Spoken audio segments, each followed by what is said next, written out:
बिस्मिल्लाहिर्रहमानिर्रहीम नहमदुहु व नुसल्ली अला रसूलिहिल करीम अम्मा बाद।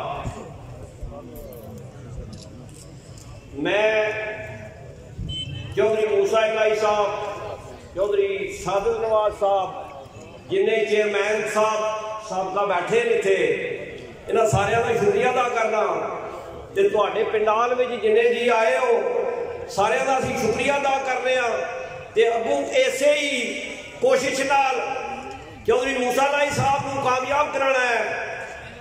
मैं एक गल तुहानूं सुनाना भाई, चौधरी वजाद साहब गए अमेरिका, असीं शुरू तो काफ लीग में रजिस्टर्ड हाँ और किसी पार्टी में मैं रजिस्टर्ड नहीं, मेरा खानदान रजिस्टर्ड ही नहीं।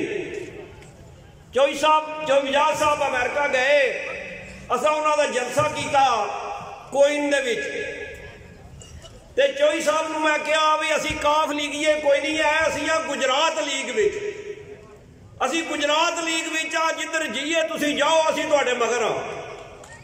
परत के एक होर वाकया पेश आया जिस वेले काफ लीग की नुमाइंदगी इस इलाके विच नहीं आई। एक होर जलसा मैं कराया उत्थे, वो चौधरी शबीर MBA साहब का सी।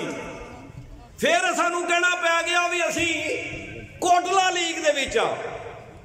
हुण जनाब साडी काफ लीग इत्थे हाज़र हो गई है, असी बिल्कुल उत्थे ही हाँ जिथे पहला सा। अगों भी अल्लाह दे फजलो करम नाल इस इलाके दी जिन्नी कोशिश हो सकी असी चौधरी मूसा इलाही वास्ते ये पूरी कोशिश करांगे।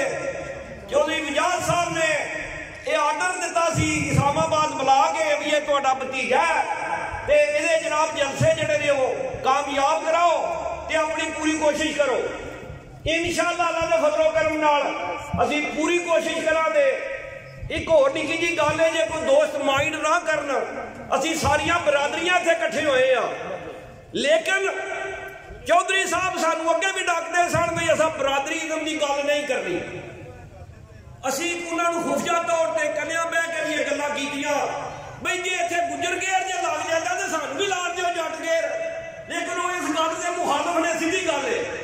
लेकिन फिर भी जट फेडरेशन बनी है, ये जट फेडरेशन चौधरी साहब तुसीं चेयरमैन हो के अहदे लए ने, कम अज कम जट फेडरेशन का सानू कुछ तो मेरा मतलब है पता लगना चाहिए भी इत्थे जट फेडरेशन बन गई।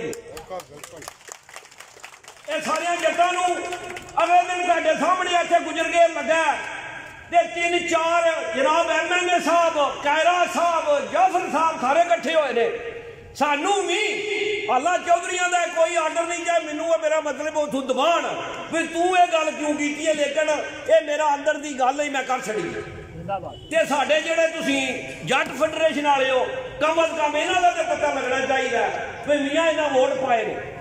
अल्लाह हाफिज़।